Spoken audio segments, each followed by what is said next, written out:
Leikskólinn Holt tók þátt í Erasmus Plus verkefni í samvinnu við Pólland og Slóveníu og Spán og það sem áhersla var að vinna með lýðræði og læsi og af þessu 2 ára tímabili unnum við 4 e-tvenning verkefni og þar sem að hvert land var með verkefnastjórn yfir einu verkefni. Við ákváðum að fara af stað með þetta því leikskólinn minn vinnur í anda Reggio Emilia og þar sem við leggjum mikið upp úr lýðræði barna.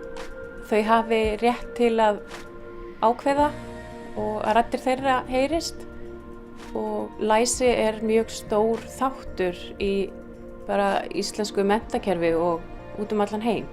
Þetta búið að vera stórkostlegt tækifæri að fá Erasmus Plus styrk.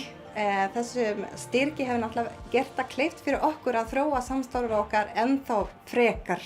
Við höfum fengið tækifæri til að fara á milli landa, kynna starfsemi sem fer fram í hinum mismunandi skólum. Þar á leiðandi hefur haft áhrif á hvernig við vinnum og skoðum starfi okkar. Kennarar deila reynslu sinni og þekkingu með öðrum kennurum frá öðrum löndum. Þannig ná þeir að útvíka sína þekkingu og taka þátt í þessum síbreytilega heimi sem við lifum í.